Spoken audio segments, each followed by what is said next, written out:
with his booming voice and groans of pleasure as he slowly scoops a spoonful of dessert into his mouth on MasterChef. Gregg Wallace's larger-than-life TV persona has won him millions of fans. But behind his extrovert, ebullient and exuberant TV appearances, he carries the same insecurities, anxieties and self-doubt as the rest of us. Which is why the former Peckham greengrocer agreed to speak to the Mirror's Men in Mind podcast, to show men they're not alone if they're struggling with their mental health. Gregg, 58, says, "We've gone well past the stage where there's any stigma about talking about these things. If you are suffering at all, go and get help." The premise of the podcast, in association with Mind, is simple: to encourage men to open up. Mind's research shows 1 in 5 people have spoken to a loved one about their own mental health as a result of hearing a celebrity speak out about theirs. And during our hour-long chat, Gregg was true to his word, showing admirable honesty as he opened up about subjects deeply personal to him. The first is how anxiety had been a constant in his life for years, but something he now manages through therapy and self-care, including exercise, eating well and cutting down booze. However, 9 years ago, it wasn't always such smooth sailing. An appearance on Strictly Come Dancing with partner Aliona Villani led to his anxiety levels soaring. Gregg adds, "I was having a really tough time. I was really stressed. So badly that the side of my face broke out into a rash, like cold sores. It got to the point where he couldn't take to the stage. And Strictly bosses were so worried about him they recommended he speak to a therapist." Gregg says, "I was due to do the dance that night and I called her up and said, 'Are you free? Can you come and help me?' She jumped in the car, came into my dressing room and had me in floods of tears. But I went out and danced." He maintained that relationship with the same therapist, and credits her for helping to unpick what he calls his low self-esteem and self-doubt issues. Gregg thinks a lot of this stems from growing up with no money on a council terrace, leaving home with no qualifications and barely struggling to get by as he worked day and night. Washing machine repairs, cleaning, factory work, he tried his hand at everything, but money was little to non-existent. Even as his career took off after landing a greengrocer job in the Covent Garden market, he was petrified it would all come crashing down. Gregg says, "I felt keenly that I had no money when I was a young person, and that really scares me. And even when I was doing really well, I wasn't getting less scared. In fact, I was getting more scared." The bigger he got, particularly after landing MasterChef in 2005 with John Turode, so too did his anxiety levels. Not surprisingly, it also affected family life. Gregg adds, "I used to not be able to go on holiday without getting anxiety attacks. I had to go to my hotel room and not come out and try to plan things. What my life was going to be like and how I was going." Now and again, his wife of 10 years, Anna has gently suggested whether he would consider walking away from it all. He adds, she says, "Is this worth it? You're wonderful and you provide for your family really well, but I'm not convinced you're doing it for us. I think you are doing it for you. And that has always been the crux of the matter."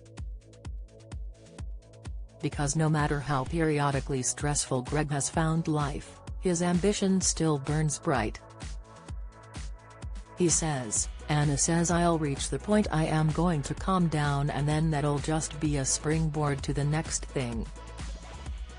It's fair to say his fourth wife, or Guru Anna as he lovingly calls her, knows him inside out. They met on Twitter in 2013 after she sent him a message asking whether it was okay to cook duck and rhubarb together. They married 3 years later at Hever Castle in Kent.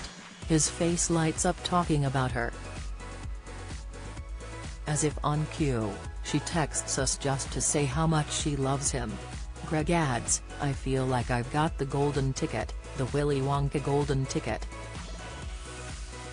As well as therapy, Gregg credits Anna for helping to overhaul his life, mentally, as well as physically with his 5-stone weight loss.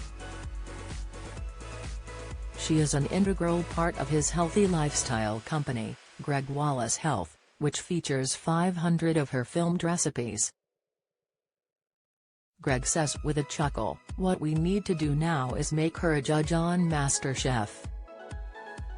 He has helped thousands of people lose weight and adds, hopefully they're happier, too, as they're not worrying about their health.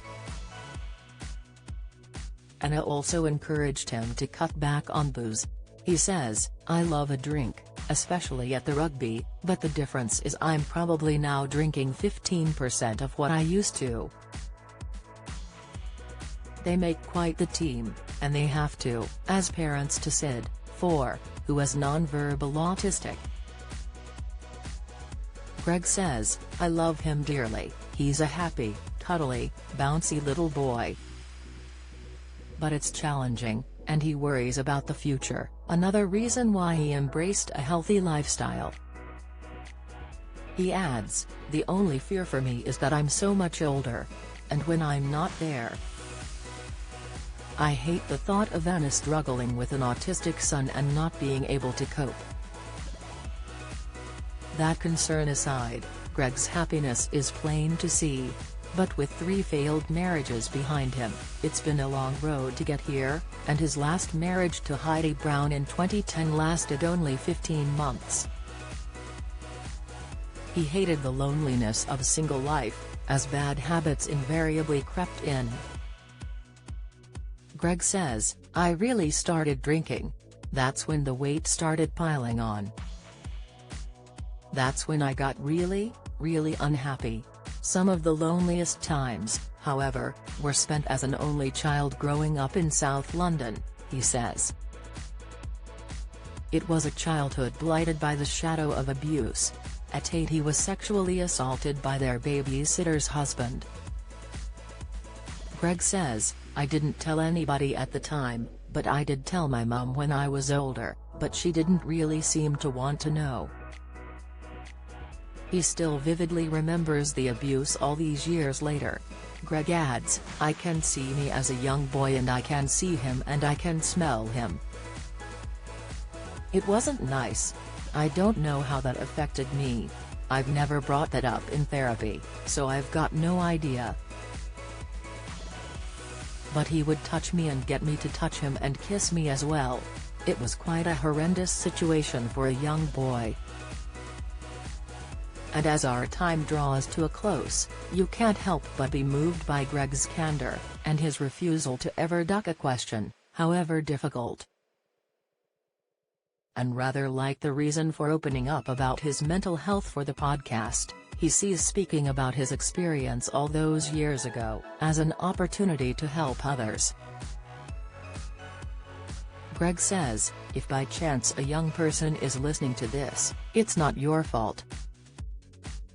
Please, just get out there and tell somebody. For support go to mind.org.uk. Follow Mirror Celebs on Snapchat, Instagram, Twitter, Facebook, YouTube and Threads.